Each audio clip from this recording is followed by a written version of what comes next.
Hello everyone, welcome to Garg academy. आज हम देखने वाले हैं क्लास 9th का चैप्टर नंबर 2 कि हमारे आसपास के पदार्थ शुद्ध हैं, जिसके हम कुछ पार्ट पहले ही पूरे कर चुके हैं। इसके जिनमें हम विलयन, निलंबन और कोलाइडल टिंडल प्रभाव के बारे में काफ़ी अच्छे से देख चुके हैं। ठीक है, आज हम देखने वाले हैं मिश्रण के घटकों को पृथक करना। ठीक है, इसकी विधि के बारे में, जैसे बाष्पीकरण विधि द्वारा, अपकेंद्रीय विधि द्वारा, अपघटन द्वारा, क्रोमेटोग्राफी द्वारा, इन सब के बारे में हम अच्छे से विवरण इसमें देखने वाले हैं। तो देखिए, मिश्रण के घटकों को पृथक करना। मिश्रण के बारे में आपको पता होगा, मिश्रण क्या होते हैं, कितने प्रकार के होते हैं, समांगी मिश्रण, विषमांगी मिश्रण। ठीक है, तो पहला देखते हैं हम बाष्पीकरण द्वारा मिश्रण के घटकों को अलग करना। देखिए, फॉर एग्जाम्पल यहाँ पर क्या किया गया है, एक बीकर लिया है। ठीक है, देखिए ऐसा नहीं होता कि जैसे आपने क्या करा, एक प्याली ली, यहाँ पर क्या करा, एक यहाँ पर इस तरह से एक प्याली ली, उसमें कुछ शाई ले ली। क्या ले ली? शाही ले ली। ठीक है, तो शाही ले ली और इसको आप हीट दे दो इस तरह से, यहाँ से क्या कर दो, इसको गर्म कर दो।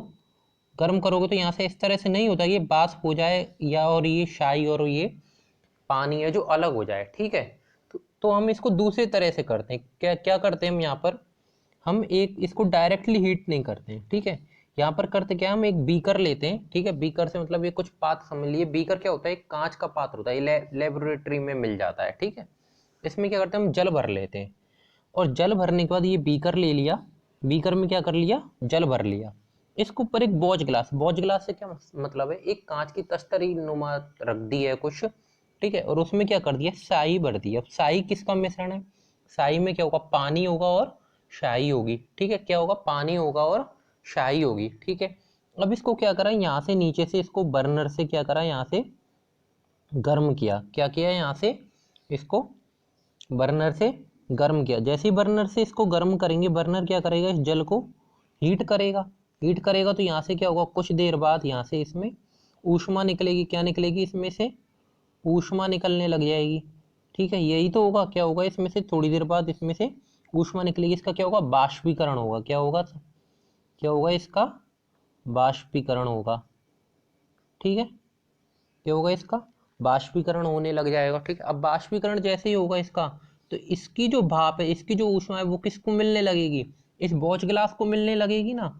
अब इसको जैसे ही मिलने लगेगी तो ये भी क्या होगा, इसकी ऊष्मा अपने में लेने लगेगा। इसकी ऊष्मा इसको मिलेगी तो अब इस कहाँ पर जाएगी, शाही के पास जाएगी।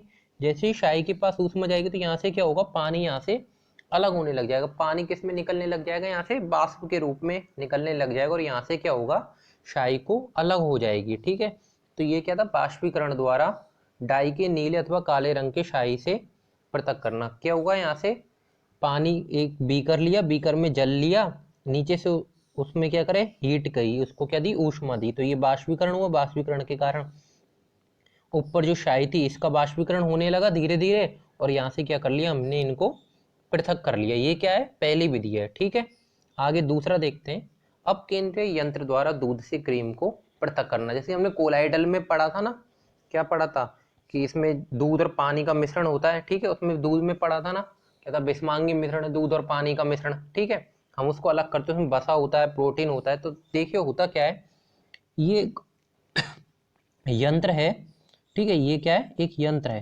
ठीक है, ये इस यंत्र के द्वारा किया क्या जाता है, क्रीम निकाली जाती है। क्रीम को पृथक किया, क्रीम है क्या, बसाई तो है, और क्या निकाला जाता है वहां से, बसाई तो निकाला जाता है। तो इसमें होता क्या है, ये इस तरह का गोल यंत्र है। इसमें क्या होता है, इस तरह से पूरा दूध डाल दिया जाता है। ठीक है, अब इसको गोल गोल घुमाया जाता है इस तरह से। ठीक है, ये गोल गोल घूमने के कारण इसको अपकेंद्रीय यंत्र नाम क्यों दिया गया, ये अपकेंद्रीय बल होता है। ठीक है, ये आगे जाके पढ़ेंगे, ये क्या होता है, अपकेंद्रीय बल होता है। ठीक है, इसलिए इसको अपकेंद्रीय यंत्र कहते हैं। तो होता क्या है, बाहर की तरफ जो है ये फोर्स लगाता है, इस तरह से ये बाहर की तरफ कुछ बल लगाता है। ठीक है, तो ये आगे जाके हम इसको फिजिक्स में 11th 12th में काफी अच्छे से पढ़ लेते हैं। अभी के लिए हम ये देखते हैं कि यहाँ पर क्या हो रहा है, इसको लेंगे तो इसमें होगा क्या, इसमें क्या होता है, जो मक्खन है, ठीक है, जो बटर है, वो क्या होता है, ऊपर की ओर आने लग जाता है, और बटर को क्या कर लेते हैं हम, यहाँ से अलग कर लेते हैं। बटर क्या, क्रीम, तो यहाँ से क्या होता है, दूध और क्रीम को अलग कर लिया। इसमें क्या करा, दूध को डाला और इसको क्या हुआ, जोर जोर से ये गोल गोल गोल गोल घूमने लगता है। गोल गोल गोल गोल घूमेगा तो क्या होगा, यहाँ से जो बसा है, इसकी जो क्रीम है, वो क्या हो जाएगी, अलग हो जाएगी। ठीक है, जैसे मिक्सी होती है, मिक्सी से भी तो हम क्या करते हैं, मिक्सी चलाते हैं, उसमें से क्या निकालते हैं, ऊपर से क्रीम निकालते हैं ना कई बार। ठीक है, या फिर रई की सहायता से करते हैं। ठीक है, तो होता क्या है यहाँ पर, दूध के कण क्या होते हैं नीचे, अच्छा ऊपर कौन से कण आए, बसा के कण आए ना। तो बसा के कण ऊपर क्यों आ जाते हैं, क्योंकि उनका घनत्व कम होता है।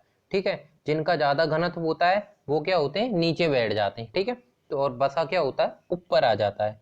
ठीक है, आगे देखते हैं इसके अनुप्रयोग क्या है। जैसे हम रक्त की जांच कराते हैं, मूत्र की जांच कराते हैं, कभी लैब में देखा, लैब में भी कुछ इसी तरह की मशीन होती है। ये देखिए, ये रक्त जांच की मशीन है। ठीक है, इसमें क्या होता है, ये इसी तरह से ये कुछ सैंपल है रक्त का, इसको ये रक्त के सैंपल रखने के लिए होल है ये छोटे छोटे। ठीक है, इनको क्या करते हैं, इसमें ये रख देते हैं। ठीक है, क्या करते हैं ये, इसमें ये रख देते हैं। ठीक है, इनको इसमें रखने के बाद इसको क्या होता है, ये गोल गोल घूमता है और इसमें इस तरह से इसकी रक्त की जांच होती है। दूध से मक्खन निकालना भी हमने सीखा ही था। कपड़े धोते हैं, कपड़े को धोने के बाद उसको वॉशिंग मशीन में ही सुखाते हैं ना, साइड में ड्रायर होता है। ठीक है, तो ड्रायर क्या होता है, गोल गोल घूमता, पानी क्या होता है पूरा निचोड़ जाता है, पानी क्या होता है नीचे निकल जाता है पूरा। ठीक है, क्या होता है, पानी उसमें से नीचे निकल जाता है, गोल घूमने के कारण उसमें क्या होता है, अपकेंद्रीय बल लगता है बाहर की तरफ, और क्या होता है, पानी नीचे की ओर निकल जाता है। आगे देखिए, दो घुलनशील द्रवों के मिश्रण को अलग करना, दो अघुलनशील द्रवों के मिश्रण को अलग करना। अघुलनशील द्रव क्या है, जैसे हम ले ले पानी और तेल ले लेते हैं, क्या ले लेते हैं यहाँ पर, पानी, ठीक है, और प्लस तेल, मिट्टी का ले लो कुछ भी। ठीक है, तेल, तेल क्या होता है, ऊपर तैरता रहता है ना। तो करते क्या है, देखिए की यहाँ पर क्या गया है, ये कीप ली गई है। ठीक है, इसको बड़ा कर देते हैं।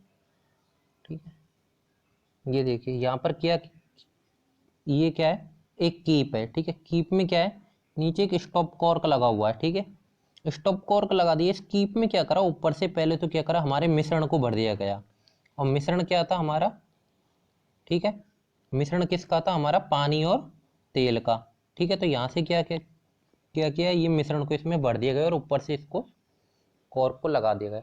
नीचे क्या है, ये स्टॉप कॉर्क। अब जैसे इसको लगाया, इसको कुछ देर के लिए हम आराम से छोड़ देते। कुछ देर के लिए आराम से छोड़ने से क्या होता है, इसमें जो मिट्टी का तेल है वो ऊपर शांत हो जाता है और नीचे जल आ जाता है। ठीक, क्या होता है, जल नीचे आ जाता है और मिट्टी का तेल ऊपर आ जाता है। ठीक है, होता क्या, कुछ देर के लिए शांत हो जाता है, जिससे हमें पृथक्करण करने में उसमें ज्यादा दिक्कत ना आए। अब करेंगे कि हम नीचे से स्टॉप कॉर्क को धीरे धीरे खोलने लगते हैं।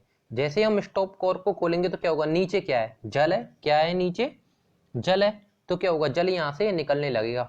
ठीक है, अब ऐसा नहीं करते कि हम इसको पूरा खोल दिया अचानक से और जल निकाल दिया, पता लगा कि मिट्टी का तेल भी साथ में निकल गया तो अलग नहीं हो पाता।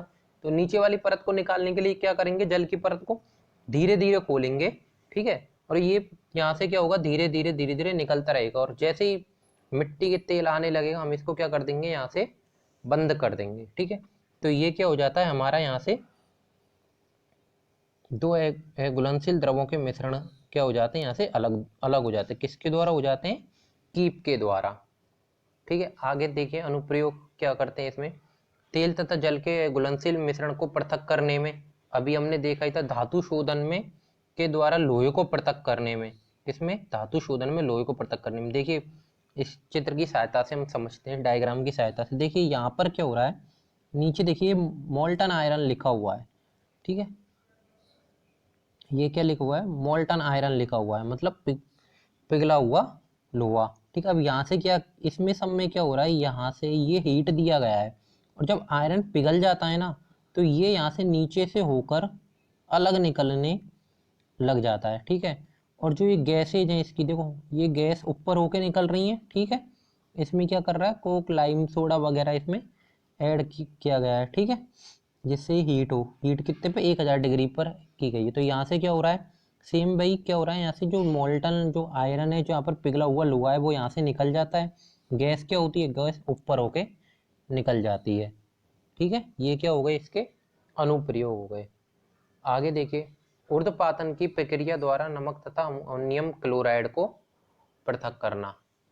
ठीक है, तो ऊर्ध्वपातन की प्रक्रिया, ऊर्ध्वपातन हम पहले भी पढ़ चुके हैं, पहले के फर्स्ट चैप्टर में भी ऊर्ध्वपातन को पढ़ चुके हैं। क्या होता है, जैसे हमने क्या लिया था, अमोनियम क्लोराइड लिया था। ठीक है, अमोनियम क्लोराइड को लेने के बाद क्या करता, उसको हीट दी थी और वो किस में बदल गया था, बाष्प में बदल गया, बाष्पीकरण हो गया था उसका। ठीक है, बाष्पीकरण उसके कोनों पर, उसकी कीप कीप पर जम जाता है वो। ठीक है, कीपर जमने का मतलब क्या होता है, वहां से वो उसमें ठोस में बदल जाता है। किस में बदल जाता है?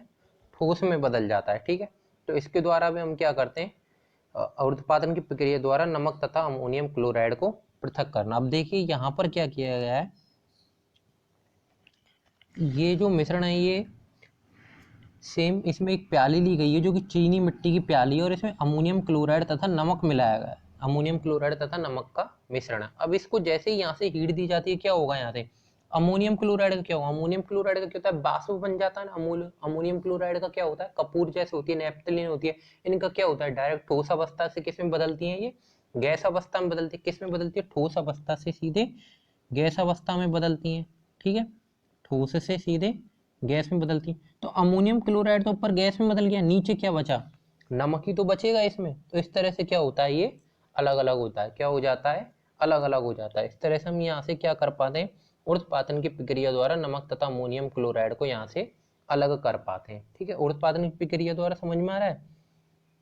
आगे देखिए, क्रोमेटोग्राफी द्वारा काली स्याही में विद्यमान डाइयों को पृथक करना। देखा, बड़ा इंटरेस्टिंग सा एक प्रैक्टिकल है, इसको हम समझते हैं, बहुत अच्छा है। देखिए ध्यान से देखिएगा, यहाँ पर किया क्या है, हमने एक कागज का टुकड़ा ले लिया। ये क्या है, एक कागज का टुकड़ा है। कागज के टुकड़े को क्या करा, नीचे से कुछ ये क्या करा, कुछ दूरी पर क्या करा, एक लाइन खींची और उस पर एक पॉइंट कर दिया। ठीक है, ये कोई नीली शाई। अब होता क्या, शाई क्या होती है, शाई में क्या होता है, ऐसा नहीं होता कि शाई जैसे नीली है तो वो नीले कलर से बनी है, नहीं। वो हमेशा शाई क्या होता है, शाई हमेशा एक मिक्सचर होता है। ठीक है, तो हमने मान लिया कि यहाँ पर जैसे कोई ये एक बार के लिए मान के चलिए नीली, ठीक है, प्लस काली शाही का कोई मिक्सचर है, इस तरह से मान लें हम। ठीक है, तो ये क्या है, कोई नीली या काली शाही का मिक्सचर। कभी भी जैसे आपकी शाही जो होती है, जैसे नीली शाही का पेन यूज कर रहे हो, फिर काली शाही का, लाल शाही का, हरी शाही का, जैसे भी आप पेन यूज कर रहे हो, ऐसा नहीं है कि ये पर्टिकुलर उसमें एक ही शाही है। ठीक है, ये क्या होता है, हमेशा मिक्सचर होता है। तो हमने क्या करा, यहाँ पर कुछ दूरी पर ऊपर क्या करा, पेंसिल से एक रेखा खींची और उस पर एक पॉइंट कर दिया। पॉइंट किससे, शाई से। अब शाई से पॉइंट करने के बाद, शाई से क्या, जेल पेन से, है ना। ठीक है, इसको क्या करा, फिर कुछ देर के लिए छोड़ दिया। कुछ देर के लिए छोड़ने पर क्या होगा, ये क्या होगा, सूख जाएगा। क्या हो जाएगा, सूख जाएगी। छानक पत्र ये एक तरह का पेपर ही है। ठीक है, ये क्या होगा, यहाँ से कुछ देर के लिए सूख जाएगा। और सूखने के बाद यहाँ पर करना क्या है, यहाँ पर एक तरह का एक बीकर टाइप का ही लेना है, और उसमें क्या हुआ है, नीचे जल हुआ। कोई जरूरी नहीं है आप बीकर टाइप का ही लो, आपने ले लिया कि कौन, कुछ भी एक पात्र ले लिया, उसमें क्या करा, नीचे जल भर लिया। ठीक है, अब जल भरने के बाद देखो, ये कुछ इस तरह से किया गया है, मैं आपको समझाता हूँ। ये जल भरने के लिए किया गया है। ठीक है, और यहाँ से ये देखिए, ये पेपर इसी तरह ना, ये पेपर ऐसे की ऐसे ही यहाँ से उठा के इसमें रख दिया गया है, इसी तरह से उठा के। ठीक है, ये यहाँ पे इस पे क्या था, पॉइंट था, और जल ये यहाँ पे इस तरह से। अब देखिए मैंने इसको किस प्रकार रखा है, ये जल में पूर्ण रूप से डूबा नहीं है, ये सिर्फ जल में नीचे से यहाँ से टच हो रहा है। सिर्फ क्या हो रहा है, टच हो रहा है। इसको इसी प्रकार से रखना है, इस प्रकार से नहीं रखना कि ये पूरा जल में डूब जाए। ठीक है, अब नीचे से टच होगा तो क्या होगा, हम पेपर को क्या देखते हैं, वो हल्का सा आगे से गीला होता है, उसको फिर अगर हम ध्यान नहीं देते, छोड़ देते, तो वो कहता है धीरे धीरे धीरे धीरे क्या होता है, आगे से गीला होने लग जाता है। जैसे ये कोई पेपर है, ये यहाँ से हल्का सा गीला हो रहा है, हम ध्यान नहीं देंगे तो क्या होगा, धीरे धीरे धीरे धीरे ये पूरा गीला हो जाएगा। ठीक है, क्या होता है, इसमें ये पानी के कण आगे बढ़ने लग जाते हैं और ये पूरा गीला होने लग जाता है। ठीक है, अब क्या होगा, ऐसा यही भी पेपर ही है, ये भी तो क्या है, पेपर ही है ना। ठीक है, तो यहाँ से भी क्या होगा, ये क्योंकि ये पेपर अब ये धीरे धीरे धीरे यहाँ से गीला होगा। गीला होगा तो ये जो आपने निशान लगाया था, ये जो शाई के पेन से यहाँ पर निशान लगाया था, यहाँ तक भी जाएगा। जैसे ही यहाँ पर ये जाएगा, अब होता क्या है, जैसे आप, हमने शाई कौन सी मानी थी, नीली और काली मानी थी। इन दोनों में से कोई ना कोई एक ऐसी शाई होगी जो पानी के साथ जल्दी घुल जाती है, और एक शाई ऐसी होती है जो पानी के साथ लेट घुलती है। ठीक है, हमेशा ऐसा होता है कि एक शाई कुछ ना कुछ ऐसी होती है कि वो पानी के साथ अपेक्षाकृत, ऐसा नहीं है कि दूसरी नहीं घुलती है। ठीक है, ऐसा बिल्कुल भी नहीं है कि दूसरी शाई नहीं घुलती है, लेकिन अपेक्षाकृत हम देखें तो पहली शाई हो सकता है कि कुछ ज्यादा घुलनशील हो और दूसरी शाई अधिक घुलनशील हो। तो हम मान लेते हैं कि नीली वाली शाई यहाँ पर मान लेते हैं कि हम यहाँ पर नीली वाली शाई क्या है, अधिक घुलनशील है। अधिक घुलनशील के कारण क्या होगा, पहले क्या होगी, नीली वाली शाई घुलेगी। जैसे ही यहाँ पर पानी जाएगा, क्या होगा, यहाँ पर नीली वाली शाई घुल जाएगी। नीली वाली शाई घुलने के कारण क्या होगा, पानी तो वही ऊपर चढ़ता रहेगा, तो पानी का कलर क्या होगा, बदलने लग जाएगा। क्या हो जाएगा, नीला हो जाएगा। तो काली वाली शाई कहाँ रह गई, नीचे रह गई, क्योंकि वो लेट घुलनशील है, लेट घुलेगी। तो यहाँ से क्या होगा, हमें पता लग जाएगा ये इसमें क्या है, नीली शाही है। यहाँ से क्या कर सकते हैं हम, अलग कर सकते हैं, नीली और काली शाही को अलग कर लिया। देखिए पहले दूध एक बार फिर से देखिए यहाँ पर हुआ क्या था, एक छानक पत्र लिया था, एक पेपर लिया था, उसमें नीचे से कुछ दूरी पर एक पॉइंट कर दिया था जेल पेन से, वो हमने मान लिया था कि नीली और काली शाही का मिश्रण था। ठीक है, फिर हमने एक पात्र लिया, उसमें जल लिया और जल में उसमें इस छानक पत्र को रख दिया। ठीक है, अब क्या होगा, यहाँ से पानी है वो धीरे धीरे ऊपर चढ़ने लगेगा और कुछ समय बाद यहाँ तक पहुंच जाएगा जहां तक आपने यहाँ पर एक बिंदु करा था।